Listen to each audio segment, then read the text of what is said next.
Hello and welcome to the Gaggle, where we challenge and, if necessary, destroy media narratives. I'm George Szamuely. With me today, of course, is co-founder of the Gaggle, Peter Lavelle. And today we are very fortunate in having a very special guest with us. It's Professor Richard Sakwa of the University of Kent. He's, of course, the author of many books on Russia and Ukraine. He's a frequent commentator and is an extraordinary fount of knowledge on all matters of Russia, Ukraine, and Eastern Europe in general. And he has a new book out, an outstanding new book called The Lost Peace. And there's many complex arguments in there, so it's hard to summarize. But I think what you're saying in the book is that 1989 was a year as important as, say, 1945 and 1919, as supposedly inaugurating a new era of peace and cooperation among nations. And I mean, those of us who remember 1989 very well, I mean, we did indeed buy into that somehow, all the crises are over, and nations can now start working together. But for some reason, it didn't happen. And you go into details as to why that didn't happen. So could you just start off? Who is to blame for the lost peace? Or is everyone to blame? Or what is to blame? Maybe that is it. Okay. Yeah. No, I think both. Well, first of all, to say just what a great pleasure it is to me to be with you guys for this talk. But as for the substance of it, there's so many arguments, as you say, but two key points stand out. The first one is if you like, the meta-narrative, the underlying meta-politics of it, as our friend Steve Bannon would put it, the underlying process, if you like, and that is the belief that in international politics, or international affairs more widely, it is possible that some sort of cooperative order is achievable. This was the premise of 1945 when the United Nations was established, and since then we've had, on the basis of the UN, an international system, which is the one we live under now, the Charter International System, which basically has all sorts of visions associated with it, the never again idea. And after that awful war, the most monstrous war in human history, that we can do better, that human endeavor can achieve, we're talking about not utopia, but we're talking about some sort of positive peace agenda, which is hard work, but which is not which is achievable. Socialists used to, you remember socialism? Socialists used to believe in it, that a better world is possible. But also, it isn't just socialists. I've been looking at, yesterday, I just finished a marvelous book by Jeffrey Sachs called, it's on to get the exact title, To Move the World, JFK's Quest for Peace. Now, it's basically an extended meditation on John F. Kennedy's marvelous speech at the commencement address, famously June 1963, just after the Cuban Missile Crisis. And that whole book and whole vision of John F. Kennedy in his last year, unfortunately. What was it? We shouldn't be afraid to negotiate. I mean, it was a wonderful phrase the speechwriter had there. But I mean, it was, like you said, in the wake of the Cuban Missile Crisis, that really shook everyone to their core. And he presents this thesis, a meditation, as you said, and it's completely lost. I mean, it's just as important now as it was when he uttered it. Oh, absolutely. That speech and the ones which attended it at the United Nations and to the US American people about the partial test ban treaty, those, they still have a power to move. It's not just the Ted Sorenson's rhetoric and so on. Sure. It's the actual substance of it, the belief that a better world is possible. Now, that's the underlying meta-narrative, which was there in 1945. It was there in 1963 with Kennedy. It was then revived in 1989, and Gorbachev's whole agenda was based on it. And of course, today we need to, we have to think of how we can get back to that sort of vision. So that's the first thing, in the sense of, where the peace was lost, that the peace agenda has been on the table, it's been always on the table, but certainly in this modern form since 1945. The second thing about 1989 and that moment of, the peace that was lost, which is the theme of the book, is that when Gorbachev put an end to the Cold War, and it really was Gorbachev ultimately who set the agenda, and of course Gorbachev didn't pluck it out of the sky or Minerva like from the brow of Zeus. It was building on the new political thinking which had matured in the late Soviet years, the vision within the Soviet Union that they to transcend that narrow Marxist-Leninist dogmatism about international politics, maybe some mistaken ideas, i.e. that the West is not inherently militaristic. Maybe that was a bit too over-enthusiastic. But the key point is that when Gorbachev effectively put an end, and Georgy Arbatov and all those others, said, we're going to do something awful to you, we're going to deprive you of the image of the enemy, all of that sort of language was appealing not to a capitulation to the West, as some people misunderstand Gorbachev. It was basically appeal to that 1945 international system, to the universal international law, to all of the Genocide Convention, all of that based on the UN system. It was nothing to do with giving in to the West. And of course, this was so misunderstood when Gorbachev died in August 2022. All the obituaries missed this key point. Yes, he put an end to the Cold War, but he also opened the door to this. But this is the theme that comes up in your peace. book, that there was this basic misunderstanding, and it came about almost from the beginning, which is Gorbachev brought the Cold War to an end, but George Bush and then Bill Clinton after him said, no, we won the Cold War and you lost the Cold War. Therefore, you have to live with the consequences of defeat. I mean, that was right from the beginning. So it started, long before Putin came on the scene. And George and I have been given enormous pushback when we phrase it as the Soviet Union opted out of the Cold War. It's not that it lost it or intended to stick it out and win it. It's saying this is not a conflict that we want to be part of anymore. And that was interpreted as a triumph in many circles in the West. But it was the most fundamental misunderstanding of the end of the Cold War. And that misunderstanding, I think, is a very apt formulation you have. That misunderstanding led on to where we are today, because ultimately it did not entail the end of the logic of Cold War. And so the what I call the political West nowadays, that is that political system, which is that power system, the Atlantic power system established, US-led after 1945, within the framework of the international system, considered in 1989, with all of that talk of the end of history, that there's no alternatives, this universalism and all the rest.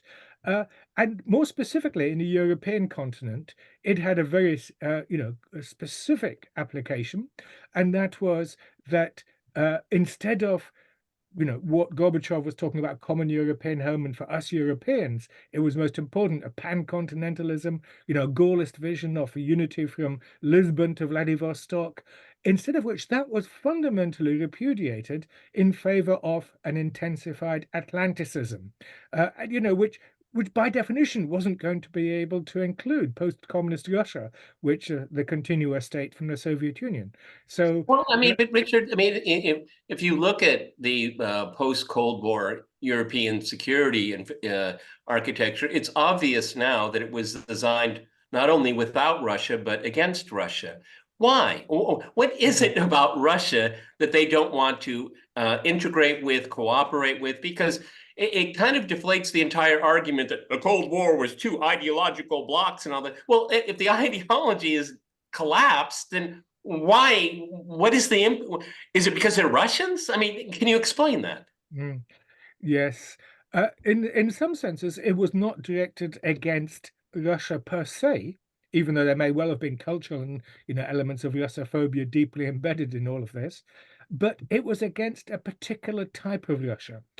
What was assumed was that Russia would become a legacy great power like France or Germany and Japan in particular, because they were defeated in the war, but obviously France and the United Kingdom after the Suez Crisis of 1956 also were knocked off their perch as, serious powers. Geneva meeting of 1955 was the last superpower meeting with the UK present as, well, considered to be effectively normative, if not physical, equal to the other two superpowers. But they assumed that Russia would also accept that subaltern or vassal, no, I mean, let's not even use the word vassal, just simply subordinate role under US leadership. Now, Russia would never accept this. Yeltsin didn't accept it, so forget Putin. It was Yeltsin who, in December 1994, at Budapest meeting of the when the OSCE, Organization for Security and Cooperation in Europe, was established, who really talked about a cold peace. Before that, Andrei Kozyrev, the great Atlanticist, was also talking about a cold peace, which signals exactly what you say, Peter, that that Russia was already there was a dissonance, a disjunction going on, which of course over the years was intensified by all the sorts of events which we all know about, the bombing of Kosovo in 1999, or Serbia 1999, Iraq invasion at 2003, ballistic missile defense emplacement, which, by the way, is apart from as well as the United States unilaterally abrogating the anti-ballistic missile treaty in June. But Richard, sorry if I can interrupt, but just going back to Peter's point, which is that the NATO expansion began very, very quickly. I mean, that started around 93, 94. That means you still had Boris Yeltsin there. You still had Kozyrev. You still had a very, very pro-Western leadership in the Kremlin. So then the question arises, well, why did they do it then, other than, which is what Russians would suspect, is that they saw this as an opportunity, that because Russia's so weak, seems incapable of resisting this. Now's the time to enlarge NATO. So it didn't happen in any way as a response to anything that was going on in the Kremlin, any hostility towards the West or dictatorship or anything like that. It was happened at the time when the West was still in love with Yeltsin. They were still supporting Yeltsin when he was having a shootout at the White House in Moscow. And was the impetus also including, other than typical Russophobia, is that was it a cudgel, a threat that, if you do not conform to Western norms, whatever they are, we hear about it all the time, but I don't know what they are, meaning being a supplicant of American power. Was it also used as a threat? If you don't go down this path, then we have no choice to move the alliance? I know there were many arguments about NATO expansion, but is that part of it as well?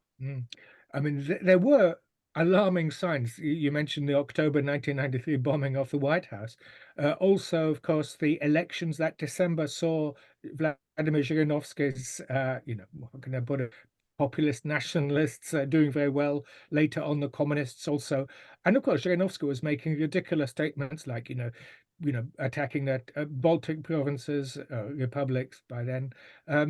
So there was a lot of things going on, and Moscow was in turmoil. We all remember just what turmoil there was. So there was a sense that we need to hedge against instability, Weimar Russia, a return of some sort of authoritarian system on the one side. Second, of course, the East European states, the former Soviet bloc states, certainly played it up for all it was worth.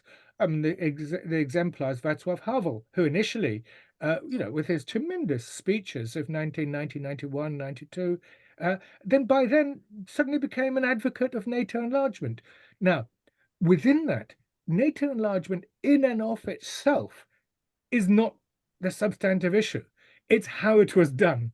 And, even Zbigniew Brzezinski, who in his, famous Grand Chessboard book of 1997, argued that, get passionate advocate of NATO enlargement, but said, okay, we understand it has to be done within a larger framework, as both of you just said, that Russia is excluded, and that we must ensure that Russia is not excluded.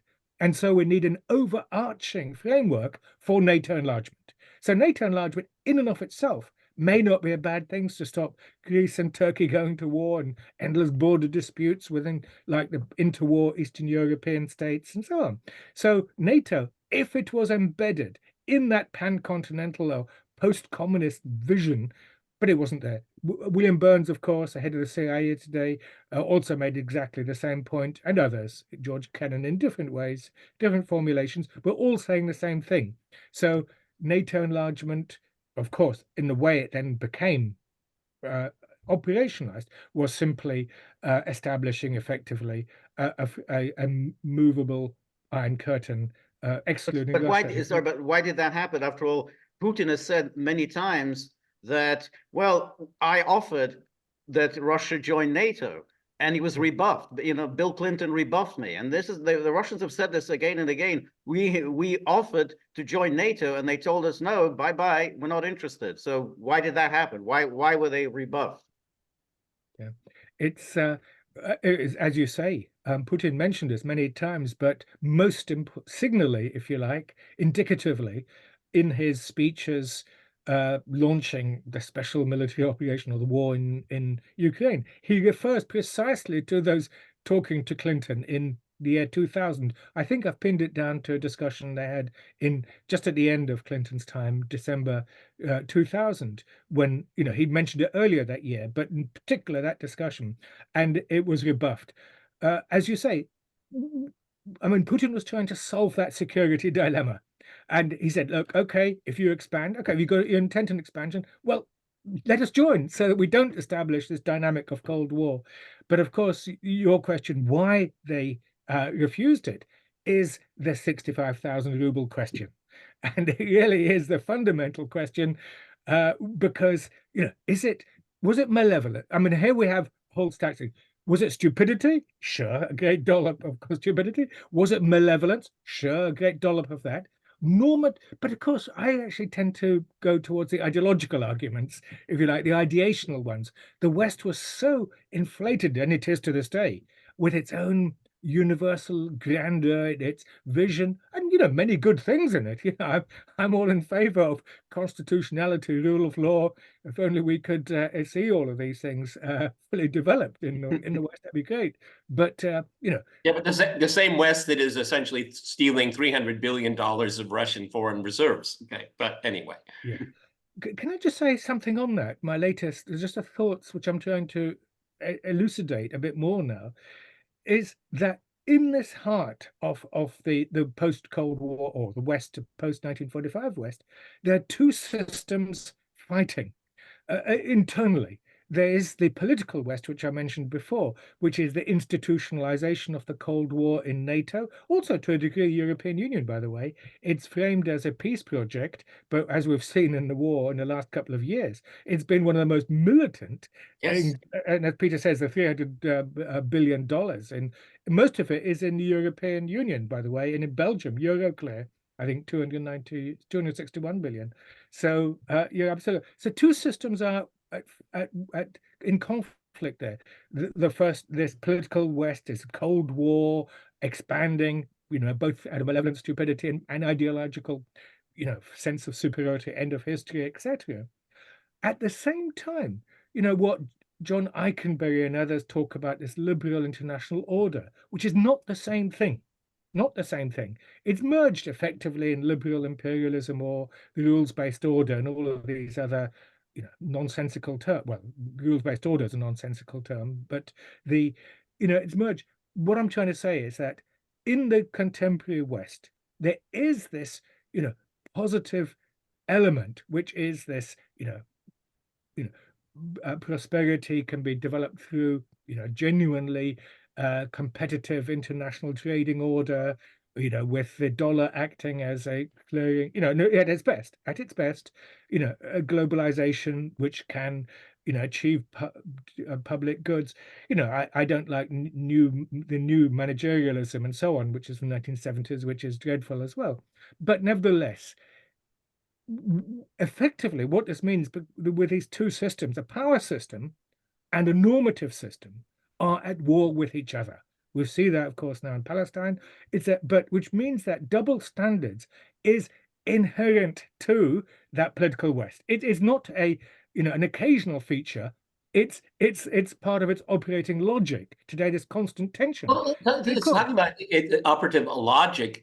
I do want to spend a lot of time on Ukraine, but before we get there, about NATO expansion, including Russia, then what would the reason for it to exist? I mean, if Russia is in a military alliance, essentially mutual defense, and Russia is in the alliance, so essentially it has no ambitions against its neighbors. We're all in the same dinner club, as George loves to refer to it. Then China? My point is that the original iteration of NATO was against the Warsaw Pact, against the Soviet Union and its satellites in Eastern Europe. But when the Cold War came to an end, I mean, we've all talked about how, and you've said so eloquently, I wish I had it in front of me right now, it was a military alliance in search of a mission. But if Russia had been part of it, then what would NATO have been? I'm not sure.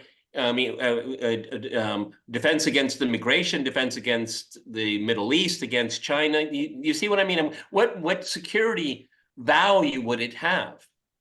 Yeah. The failure, of course, is that NATO was a collective defense body in the Cold War against the Soviet Union, and it failed to transform itself, as Moscow wanted, into a collective security body on a pan-continental level. Obviously, in the early days, there were hopes that the OSCE could become that body or some other invention after the end of the Cold War.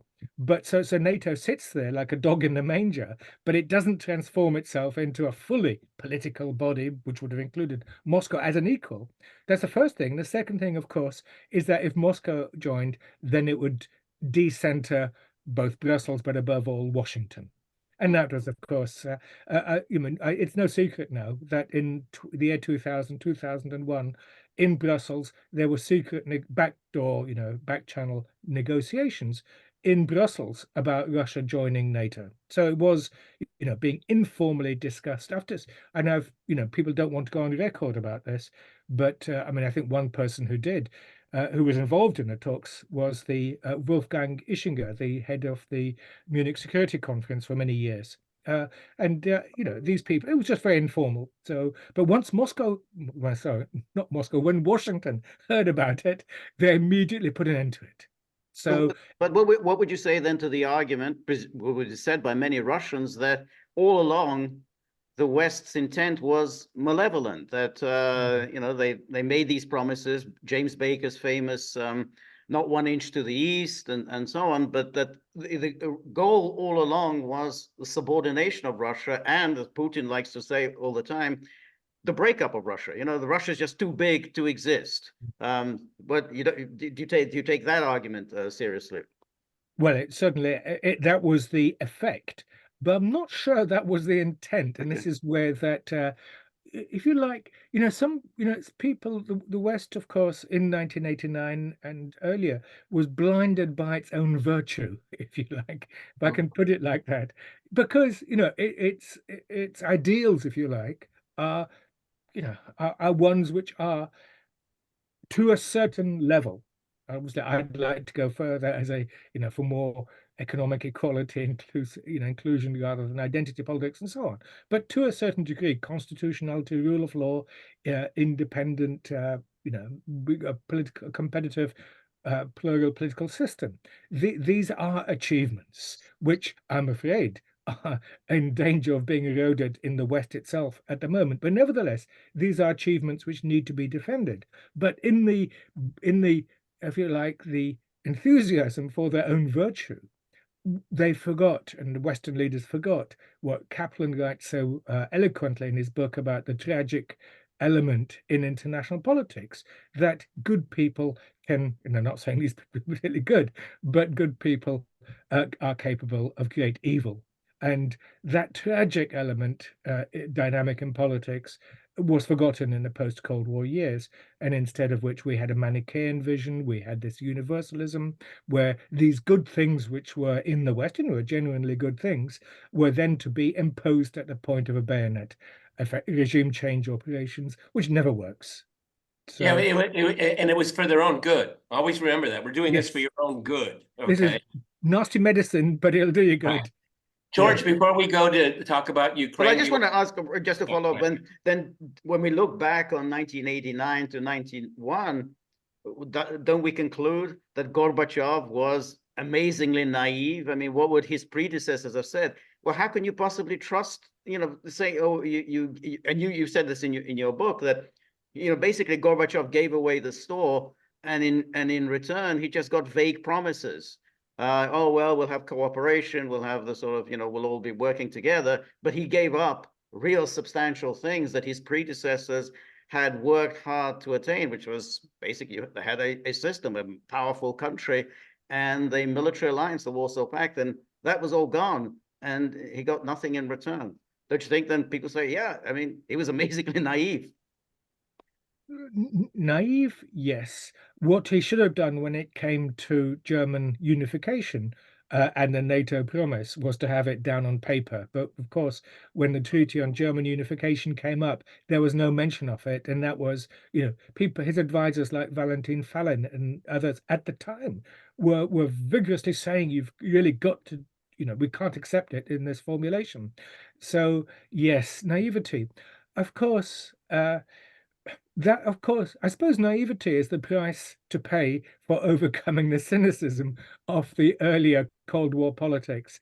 Yeah, obviously, it clearly he failed. He failed in substantiating this because he believed the West could be trusted. And of course, maybe at the time, we now know that the work of Schiffrinson and Sarot, that the West was negotiating in bad faith already from February 1990. And that's no longer a controversial statement. It's a statement of fact. When they said not 1 inch, they were formulating it in a way that left the door open right from the start. And so, yes, he was conned. So it wasn't even naivety. He was hoodwinked. Well, It's worse than that, in other words. So here we have this Gorbachev decided that the Soviet Union would opt out of the Cold War with the West. He would dissolve the Warsaw Pact. But he didn't know that the Cold War was still going on. Yeah. I'm not sure, though, the other side of course is that his position was weakening anyway. So his bargaining stance, clearly the East European states were, I mean, apart from East Germany, which was basically, sold down the line. But even within that, of course, we know the Leipzig meetings and so on, it was becoming unsustainable anyway. But he played what was a weakening hand badly, both in international politics and, of course, his last year in power, when he appointed people like Valentin Pavlov as prime minister and so on, he played his domestic hand exceptionally badly as well, losing Shevardnadze and others, Yakovlev, in that Reform Alliance, and then even earlier the failure to keep Ligachov and others on board. So yes, those criticisms are valid, both domestically and internationally. Which, of course, that doesn't mean to say is again, you could say was Kennedy being naive? No, he achieved substantive goods in his last time. Though he didn't. Well, and he did it on the basis of strength. Okay, I mean, real tangible power.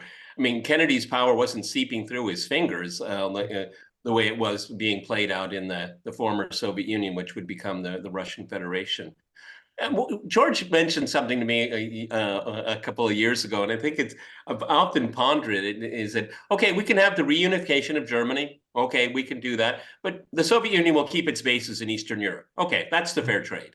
But that's the thing, that there was really no obligation. I mean, that's kind of an interesting trade, isn't it? Exactly. That there's no obligation for the Soviets to move their forces out because there was a four-power agreement, and you have to have an agreement on the part of all of the four occupation powers to move their force out. So it's not clear to me why Gorbachev just said, okay, fine, we'll just move them all out, and that was it. Because once they're out, they're out, and that was a huge geopolitical shift against the Soviet Union, because not only had Soviet Union lost East Germany as an ally and a Warsaw Pact ally, but now there was a united Germany, a big country, and it was a member of NATO. So he lost everything. And the one thing that he had, the one bargaining chip he had, he still had the forces in East Germany. So, why did he throw that away?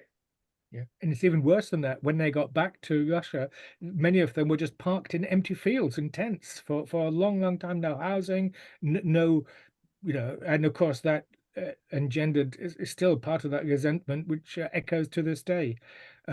Whether he could have kept it there, but the way in which it was done, indeed, could have been managed better. By then, of course, Yeltsin, Gorbachev, and then Yeltsin as well compounded the what became a fiasco. Yes. So you want to move to Ukraine, Peter? Yeah, let's move to Ukraine. So it's the year 2024. We're about to enter the third year of the conflict here. I was going to read a passage from your book, Frontline Ukraine. I suggested to everyone. Rich has a new book out, but this is so prescient. I mean, it's scary how prescient this book is. And this was printed in 2015. Everyone, okay, 2015. So where do we stand right now? George and I have a lot of ongoing disagreements. They're micro disagreements, basically. But how do you see things now? Let's set it up. Mike Johnson, the Speaker of the House, has been dragging his feet. Let's just say, he wants a better deal on border security for the United States, not for Ukraine, but for the United States. We have a strong contingency within the Republican caucus that is adamant no more money, and particularly with no oversight. The Biden administration, well, from day one has been floundering, from what I can tell. It's war. It doesn't know how to proceed. Maybe it wants to end it. That's an open-ended question. If they want to end it, there's going to have to be some kind of reckoning, and everybody knows that. So, Richard, where do we stand here on the beginning of the third year of the conflict? Yeah, I suppose the first thing to say is what's going on internally within Ukraine. And it's quite clear that these tensions are building up. I mean, it's not just Zelensky, the president of Ukraine, against the head of the military, Zaluzhny, but all sorts of other tensions. The elections were due to be held in March, and almost certainly they're going to be postponed, cancelled for the duration of the war. And as well as that, there's the concerns about the, if you like, the more over, the intensifying authoritarian character of the system there. We've seen attacks on the church, but we've also seen against other political opposition. And so we see the intensification of what in that book I describe, and I stick to it, even though it got a lot of flack. There's tension between two visions of Ukrainian statehood. The monist vision, and that is Ukraine for Ukrainians. Of course, Russophone Ukrainians are just as much Ukrainians as anyone else. But this monist vision that even as Russophone ones have to adapt to a particular vision of Ukrainian statehood based on a relatively narrow Galician vision, and it's described excellently by Nikolai Petro in his book on the tragedy of Ukraine. But he describes it as a Galician vision. I describe it more de-ethnicized as monist vision against a more pluralist vision. And this is the vision that Russophone Ukrainians, all of them, are part of a common endeavor to build a modern, democratic, inclusive, sovereign Ukrainian state of the sort that I'd certainly wanted to see right from the beginning, at peace with its neighbors. At peace with its neighbors, number one being Russia, of course, but all the others as well.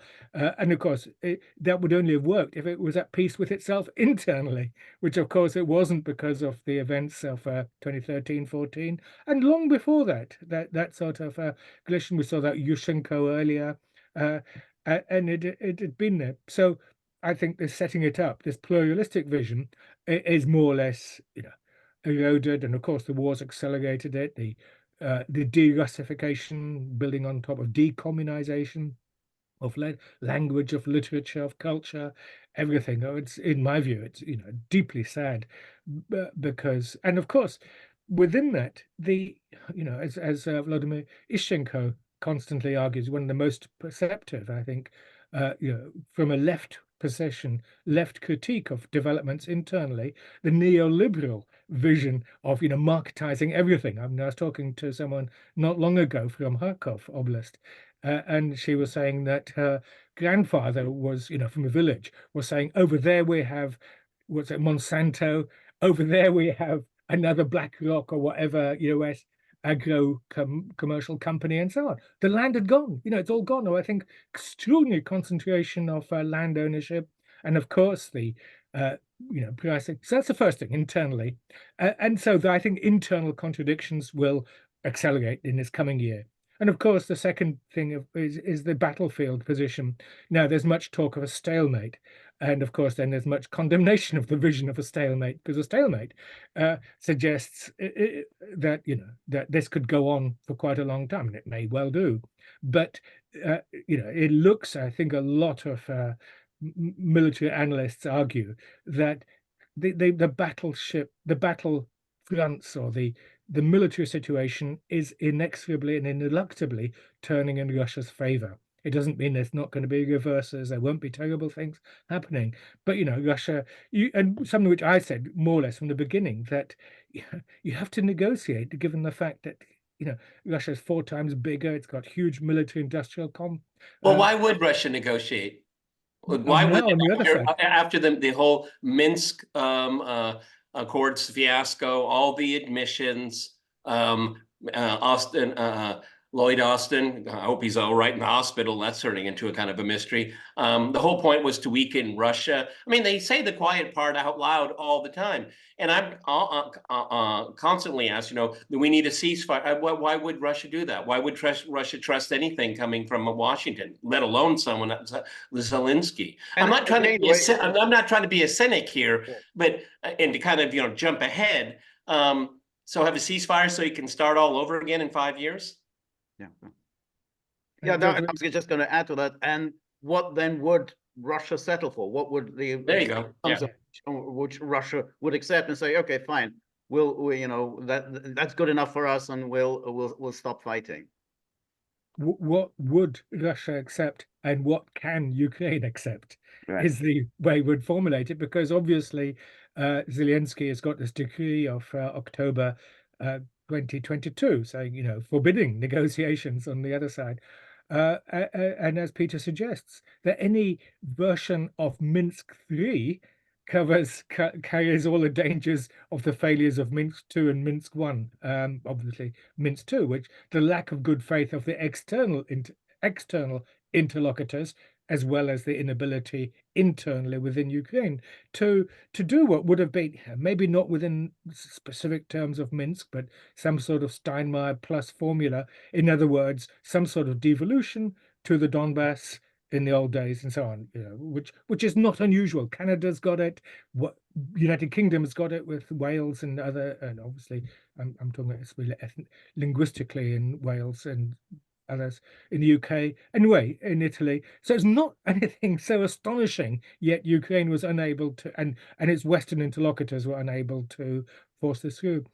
Yep, so you're absolutely right. So what Russia wants and what Ukraine can deliver, and what the West ultimately, the West, of course, is in grave difficulties now with the second front having opened up in Palestine, which is really, it's not just sapped its military resources, it's sapped its moral resource to such an extent, its credibility. Legitimacy is, after what we've seen over since the last few months, is so shocking. This morning, I read the International Court of Justice indictment, if that's the right word, of South Africa. It's a magnificent document, actually.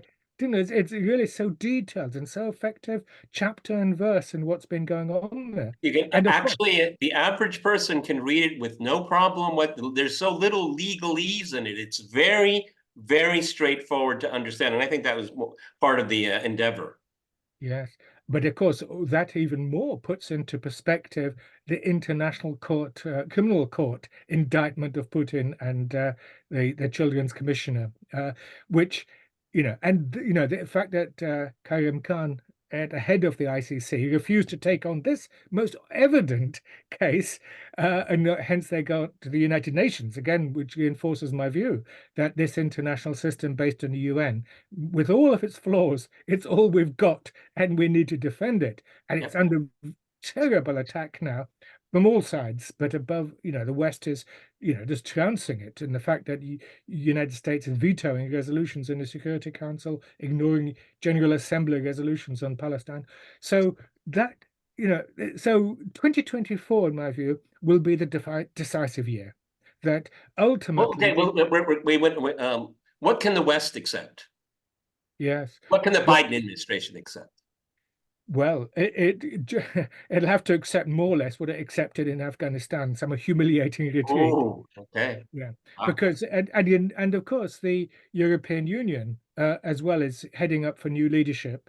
Charles Michel even just a couple of days ago Yep. announced his forthcoming resignation to fight the European Parliament elections. So we've got disarray in the European Union, the hard line. Even in Germany, there's talk of divisions. The very, very hard line, and Germany is a whole separate discussion. But I personally find it extremely disturbing how Germany is repudiating its own 1945 normative settlement, however flawed it may have been with Nazis in. Well, even And, at and the the pledges and the pledges it made in 1990 at the time exactly, of exactly. the 2+4 treaty says henceforth only peace will emanate from German soil. That was the condition for permitting reunification. That's not happening. The peace is not emanating from German soil. And some of the language, and I've got to be very careful what I say now, but some of that language, in particular by that very dogmatic foreign minister, Annalena Baerbock, is frightening in the intensity of its, how can I put it, virulent, delegitimation of the Russian state, effectively. And it is from the head diplomat. And it's the same thing, of course, from Joseph Borrell at the head of the European Foreign. So this generation of European leaders are not showing the leadership of the sort that we would have liked, as you mentioned, in the spirit of 1990, which was as a peace project. And European Union, its own self-image is a peace project, and in this war, it has delegitimated it. So what we're seeing now are the pigeons or the chickens coming home to roost, and that is that boomerang effect or blowback, which we saw elsewhere in Vietnam and so many other incidents. And the deeper issue, again, I don't want to talk about another meta narrative, but you could say that the Vietnam syndrome earlier, and we've got a Ukraine syndrome today, which delegitimates diplomacy. Any discussion is considered appeasement, and and is considered, as it were, to encourage, give legitimacy to the interlocutor. That's what diplomacy is all about. So this is Well, what. I'm Sorry, sorry. this gets to the point that you said it'll be like Afghanistan, but Afghanistan or Vietnam, they were kind of colonial wars. I mean, you shrug your shoulders and say, okay, well, it wasn't worth so much excessive resources, but this is a very big deal. And to have Russia winning this war, defeating NATO in Ukraine, that would be a traumatic event for NATO. That's why it seems hard to believe that the West would just simply accept that in the way it accepted the fall of Saigon or the fall of Kabul. But George, there is the counter argument, and names are not necessary here, but Ukraine still has 80% of its territory, and it's Russia free. Declare victory. This is a victory of overcoming 300 years of history. You know who I'm talking about here. I mean, I find it really quite fascinating because I am not a military person. George isn't a military person, so we kind of stay away from that. But I look at the discourse and the rhetoric and the different iterations that we have is that, well, Ukraine has actually really won the war. We're getting to that point right now. And this is, George and I differ on this, but that's the way the West gets out of this, by declaring victory. And it also applies to Putin. When he was asked about this at the Valdai meeting last October, he said it's not about territory, it's about security. Right. That's so right. That's another way of formulating it. And so the West could say the same sort of thing. It's ultimately whether the Ukrainians are willing to accept that. But then, of course, as the Economist interview and the other ones, Newsweek at the end of last year showed that Zelensky's got an almost messianic vision at the moment and is becoming more and more inured to external advice and influence. And of course, I don't know how much you can believe it, but clearly Ukrainian popular opinion suggests that a strong support, continuation, not to give in, and that's, famous Ukrainian stubbornness, which is both Well, but also, commendable but and dangerous. I have a lot of doubts. It's one of the things that people don't recognize is that I live in Moscow. I live among Russians, obviously, and just about every single one of them has a relative in Ukraine. Okay, just about. And 1/3 of Russian names end with a KO. Okay, that should tell you a lot. Okay. And the lack of the fear of speaking up and speaking out in Ukraine is it's very severe right now. There's a lot of oppression. So if we look at public opinion polls, I take them. It's kind of like the way George and I look at public opinion polls of GOP voters. You always add 10% more, okay, because they're always downgraded. I think that's the case also in Ukraine. So I don't know what public opinion is in Ukraine, but I know there's a lot of chilling of speech. There is. And I think there is a war weariness beginning to be far more prevalent than is picked up in these Western commentary and opinion polls. So I agree with you there, that in these conditions, it's very hard to get a sense. And of course, when you talk about this, we can also look at Russian public opinion, which is, support, again, however difficult. Maybe the Levada Center insists that things are accurate, show very strong support for Putin personally, but also, in informal talks in Moscow and elsewhere with Russians, no one is, very few people are enthusiastic about the war.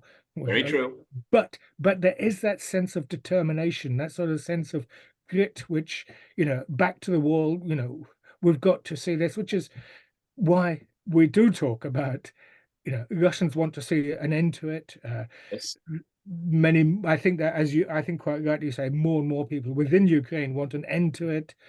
There only seems a certain group of a faction in the West wants to continue this war, the neocons and the neolibs and liberal interventionists and so on.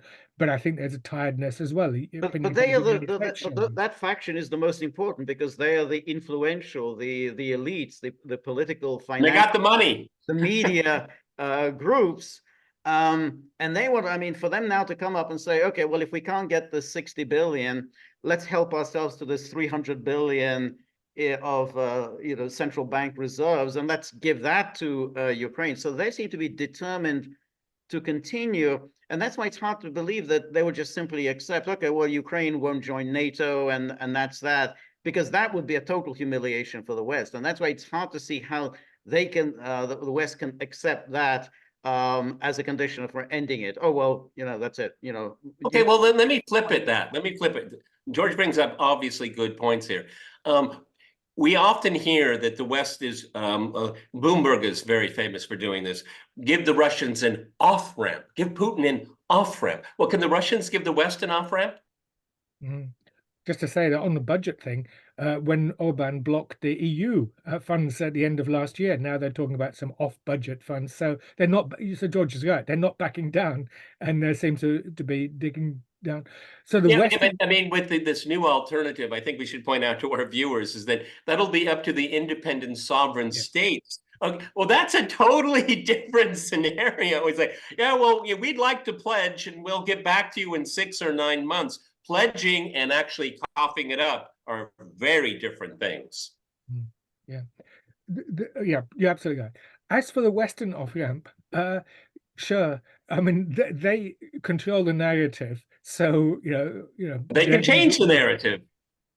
They can shape it as necessary, and especially, of course, given the fact that the leadership of the European Union is going to change in mid-year, and the leadership of the United States is going to change towards the election in November. So it's really going to put a lot of uncertainty into it, and new leadership, new policies is usually the way it works. And it's so, but of course, all the time bubbling in the background is the military situation on the fronts and larger. So in the sense that if it's quite clear that Ukrainian long-range missile deliveries, which of course is another huge danger, you know, that if Ukraine starts striking more and more Russian cities, destroys the Kerch Bridge, then it's, you know, then there's no well, that's just an escalation, and so any talk of this becoming a decisive year becomes simply a battle to the end. But I will just say that there are hardliners within Russia who say, you know, as you all know, you know, it has to go all the way to Odessa and Kharkov, and then perhaps some sort of deal from a position of strength. Because, as you say, you know, how can Russia, after 1990, the German unification, trust whatever the West says? And neither side.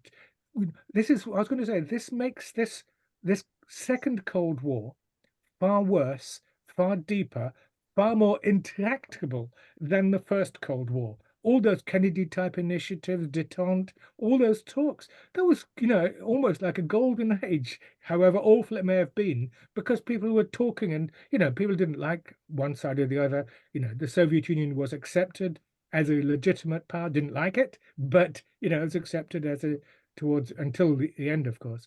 But today, there's radical negation of the other, lack of respect for the other. That you know those words of Kennedy in that commencement address in June 1963. You know, we disagree with the Soviets as a system, but we understand its achievements and arts and the science. But yeah, and what that you said, but that gets to the heart of it, and it gets to the heart of what Russia is unhappy about the system is that the Soviet Union was accorded respect because it was strong and the West was afraid of it.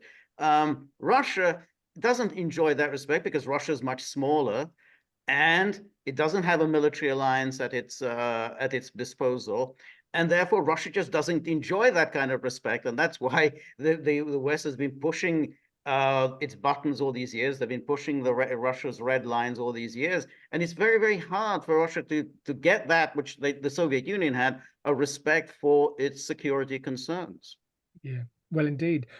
And that takes us to, I think, perhaps the nub of the questions which we've been asking, why?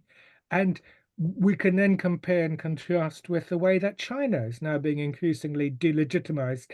Its security concerns vis-a-vis Taiwan and other questions are again being, as it were, dismissed as not important or not to be dealt with in a diplomatic format, but through the language of militarism, of violence, of coercion, of standing up, of showing resolve, all these classic terms.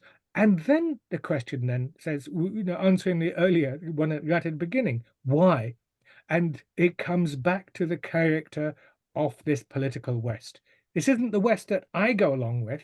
It isn't the West that you guys go along with, because and that makes this, as I said, the second Cold War, we lack that strong public opinion. Those great, you know, Bertrand Russell or even Einstein in the first one, I've just watched Oppenheimer, you know, who stood within the West, but were a different voice. Where are those different voices today?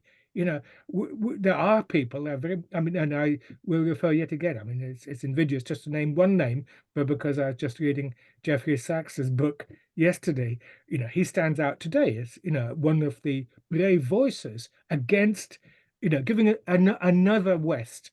But the mainstream West, that political West, forged in the Cold War, has lost all sense of measure. It has become reckless. It has become without limits, delegitimating Russia, delegitimating China, delegitimating anyone that stands against it.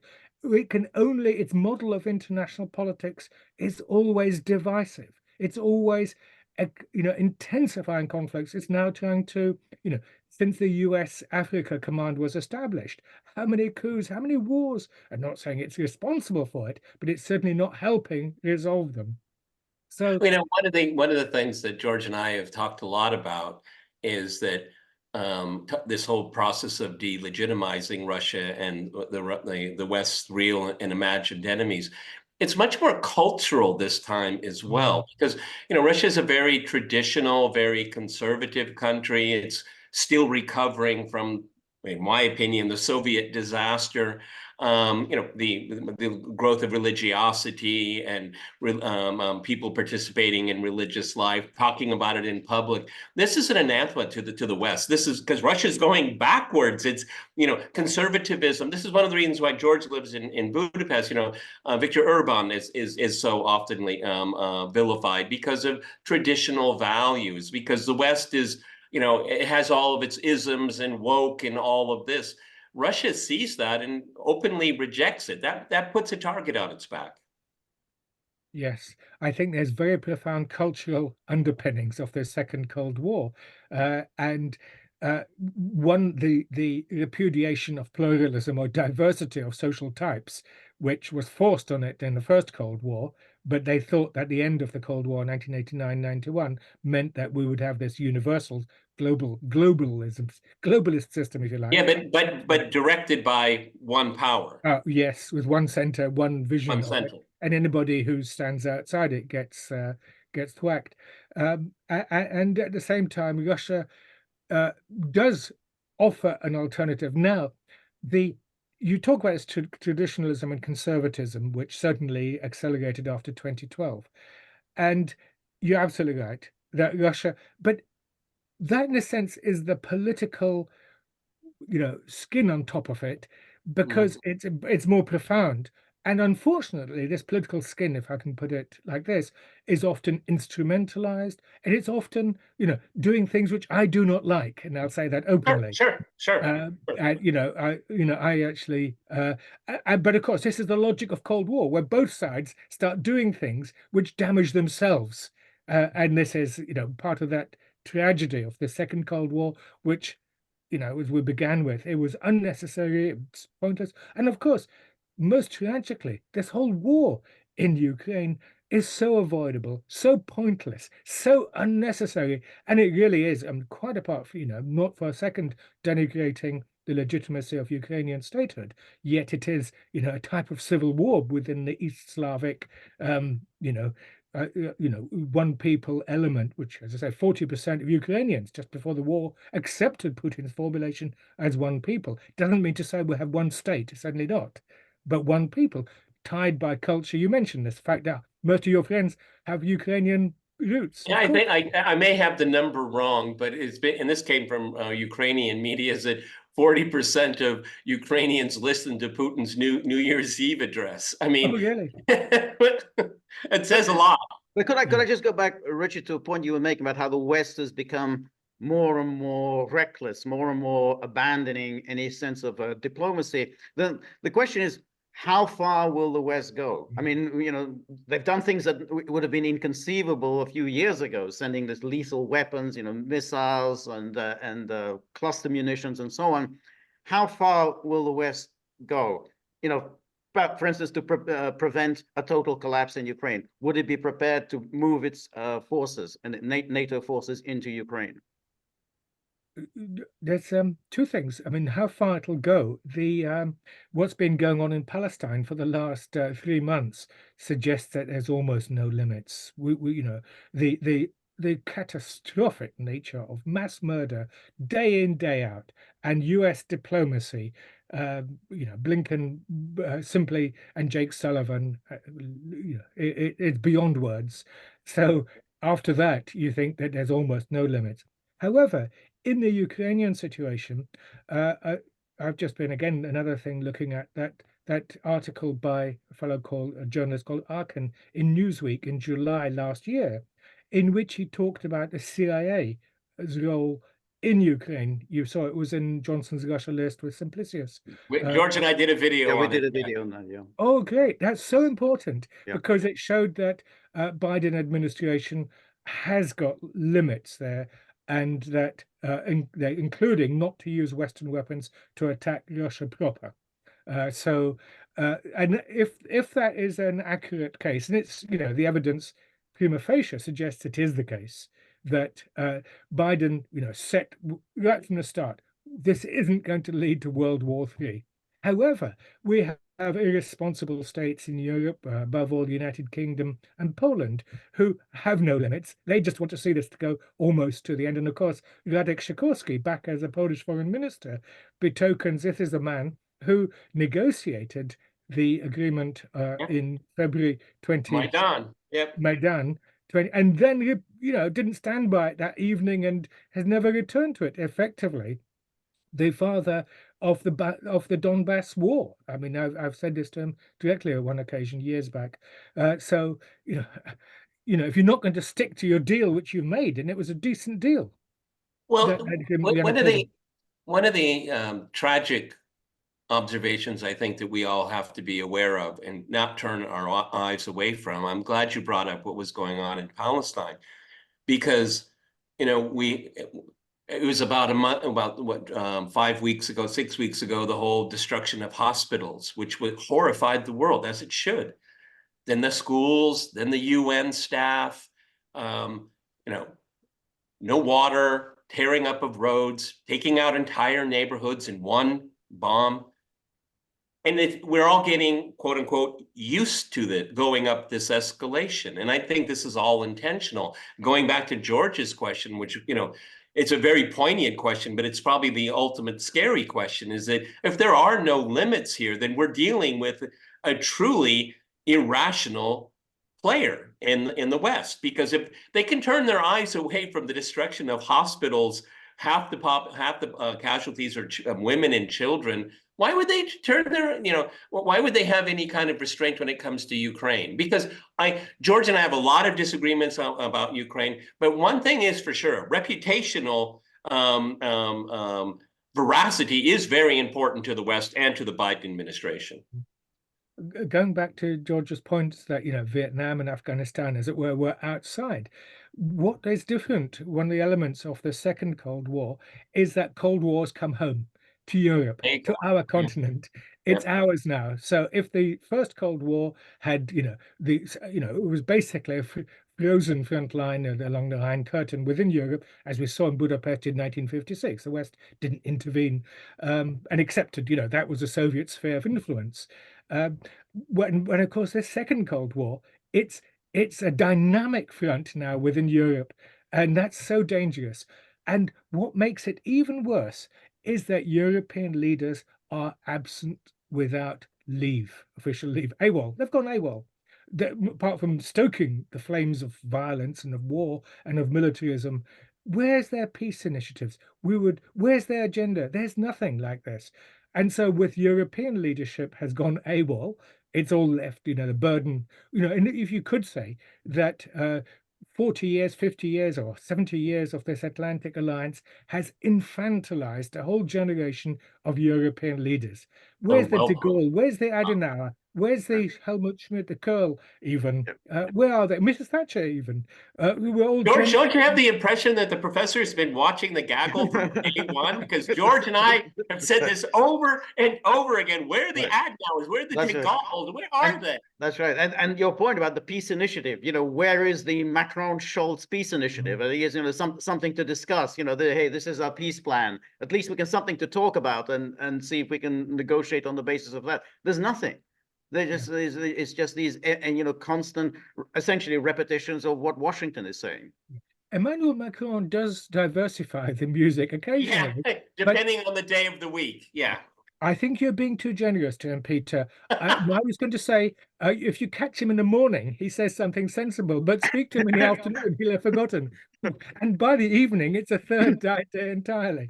Yes. And don't catch him alone on a plane, okay? Yeah. Yes, indeed. So, all right. Well, Richard, this was a really fascinating, in-depth discussion. I think we learned a great deal, and I'm sure Gagglers will learn a great deal from our discussion. Richard, do you have your new book? Do you have it out yet?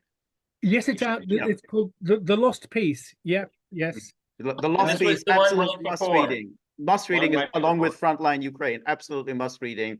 So for Gagglers and everybody else, thank you so much, Richard, for giving us your time. And I hope you'll come back very soon. Thank you. I'd love to. Thank you very much. Peter.